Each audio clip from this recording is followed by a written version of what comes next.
ini adalah struktur tembok kuno ya, struktur tembok kuno. Dan karena sungai agak berubah gitu ya, jadi kurang kelihatan di sini. Mungkin kameramen bisa ke atas ya, ke atas dan bisa lihat bagian struktur yang sebelah sini dan sebagian yang masih tertutup oleh aliran tanah, aliran sungai. Ya.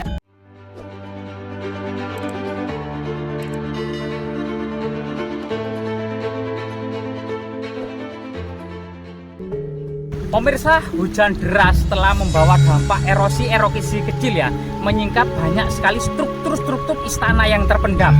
Kali ini kita berada di Desa Lebak Jabung yang ditengarai sebagai Istana Pojok Tenggara dari Istana Kerajaan Majapahit yang ada di Trombulan. Jika kita mengacu pada Kidung Wargasari ya, Wargasari awalnya menikmati pemandangan sungai di Desa Jabung yang nama kuno dari Lebak Jabung, kemudian berjalan ke utara menyusuri Banjaran Getas, Sumengko, kemudian melewati sisi timur ya, tembok Istana Majapahit yang ada di Kumitir untuk menuju Lemah Citra atau Lemah Surat. Yang artinya bahkan menurut penelitian Nur Hadi Rangkuti yang pernah ditemukan yoni raksasa di Desa Lebak Jabung ini, diduga di sini terpendam Istana Pojok bagian tenggara dari Istana Kerajaan Majapahit yang seluas 9 kali 10 km atau 90 km ya, 90 km kali 10 km atau tepatnya 90 km persegi. Ya, coba di area ini banyak sekali kemudian batu bata ya, batu bata kuno seperti ini banyak. Ini diduga ini bagian dari reruntuhan dari Istana Pojok tersebut ya. Ini banyak sekali. Dan kita bisa lihat, mungkin bisa mengezoom di area ini memang banyak sekali batu bata kuno ya. Bahkan jika kita memasuki area kebun jagung ini kita akan mendapati banyak sekali kemudian bongkahan-bongkahan batu bata kuno era Kerajaan Majapahit. Jadi batu bata kuno era Kerajaan Majapahit bisa dilihat dari ketebalannya lebih tipis daripada batu bata abad ke-10 Masehi. Batu bata kuno abad era Kerajaan Majapahit ketebalannya sekitar 3-4 cm. Jika kita memasuki area jagung ini ya, nah di sini ini banyak sekali artefak-artefak atau fragmen batu bata kuno, sejak memang reruntuhan istana ya, istana kuno ya. Jadi di kebun jagung ini ketika masyarakat mencangkul banyak sekali menemukan batu bata kuno seperti ini ya. Nah, batu bata kuno era Kerajaan Majapahit ini banyak sekali. Coba di sini ya.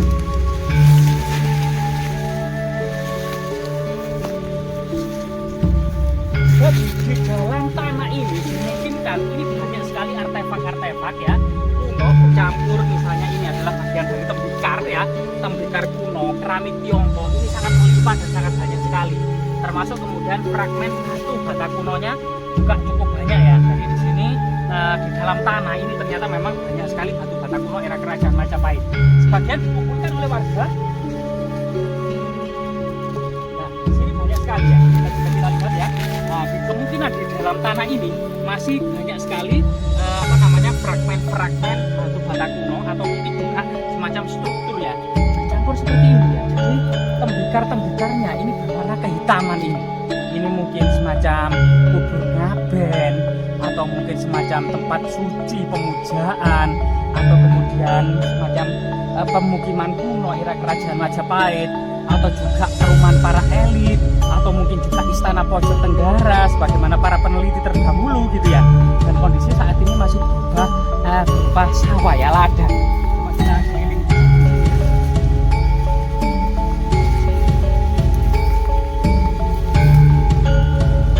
Jadi memang bukan seperti ini atau di pematang sawah ini masyarakat itu mengumpulkan fragmen-fragmen batu bata agar tidak mengganggu cangkul, itu ditumpuk sedemikian rupa di pematang sawah seperti ini. Nah, di situ juga ada semacam struktur ya, struktur batu bata kuno ya. Ini coba kita lihat lebih dekat di sini. Nah, itu juga banyak sekali, bahkan banyak yang utuh ya. Mungkin ada yang seperti ini banyak yang utuh. Mungkin ada semacam inskripsi ya yang kita temukan di sini. Nah, ini juga semacam ada struktur ya, struktur batu bata kuno yang jika kita lihat ke sungai itu akan nampak sekali struktur-struktur tersebut masih utuh. Nah, di sana juga banyak itu batu bata kuno. Jadi di area persawahan dan ladang jagung ini banyak kita temukan ya batu bata kuno, batu bata kuno yang sudah ditemukan.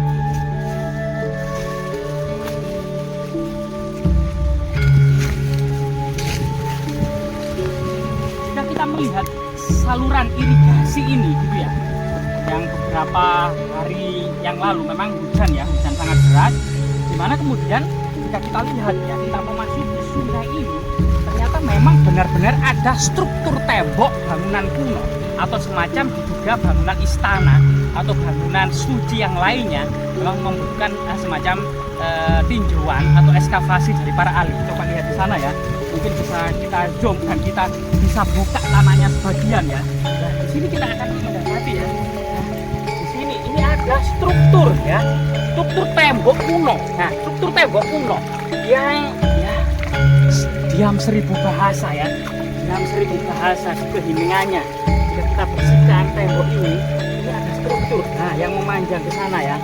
Ini ada struktur. Nah, ini kita akan bisa melihat struktur ini.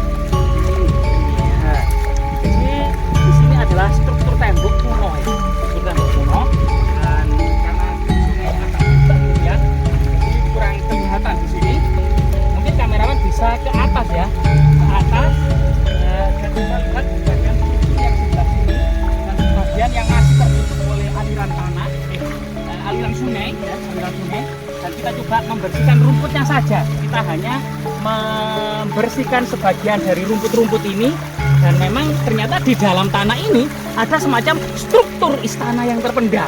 Jadi struktur tembok istana yang terpendam diduga memang ini bagian dari kemungkinan ya istana pojok tenggara ya, istana pojok tenggara. Nah, ini ada banyak struktur. Bahkan di sini ada semacam persilangan.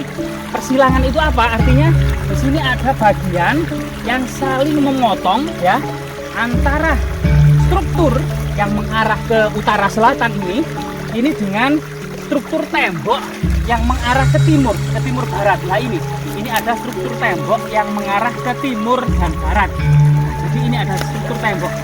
Jadi ini karena apa namanya, kena aliran air, jadi ini kurang terlihat ya. Namun di sini kita akan mendapati semacam pertemuan atau mungkin pojokan gitu ya dari sebuah istana, dari struktur yang memanjang dari selatan ke utara, dan ini ternyata saling kemudian menyiku atau kemudian saling bertemu ya, dari pertemuan antara tembok ini antara ke barat dan ke timur ya, barat timur selatan utara. Dan di sini ada semacam struktur istana, sehingga kemudian struktur di sini kemungkinan area ini bisa diperkirakan ya, yang area lapang ini kemungkinan memang lebih dari sekitar 3 hektar gitu ya, atau 30 meter persegi, atau sebagaimana mengaca pada struktur istana yang ada di Tumitir, struktur istana yang ada di Klinterrejo, ini sekitar 3 hektar atau 100 kali 300 meter, dimana kemudian semacam pakem. Juga kemudian di sebelah barat ada gapura masuk sebelah barat, dan kemudian di pojok bagian timur laut ada bangunan suci, kemudian di tengah-tengah ada bangunan profan lainnya ya, semacam istana, tempat tidur, dapur umum, rumah dan isi-isi istana-istana yang lainnya, termasuk mandapa ya, mandapa.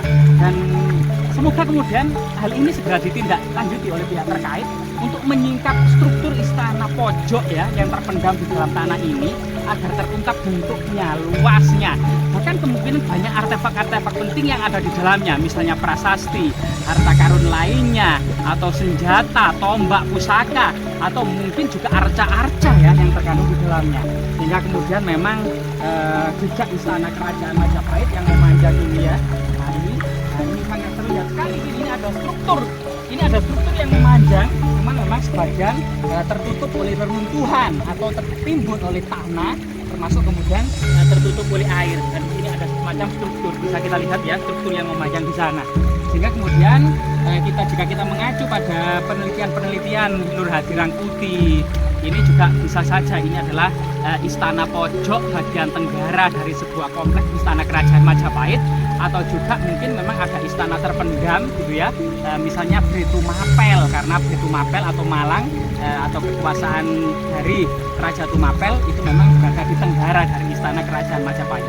Dan ini sesuai dengan konsep Astadipalaka ya, semacam di mana raja bersemayam di Trommulan yang ada di tengah, bagian dari tengah dari Pulau Jawa atau Jawa Timur, kemudian dikelilingi oleh istana-istana dari raja-raja daerah atau wilayah-wilayah di bawah kekuasaan Raja Majapahit. Ada Wengker, ada Daha, ada Tumapel, Singosari, ada Kahuripan, ada Matahun, ada Lasem ya. Nah, ini merupakan negara-negara daerah yang masih di bawah kendali keluarga dekat Raja Majapahit.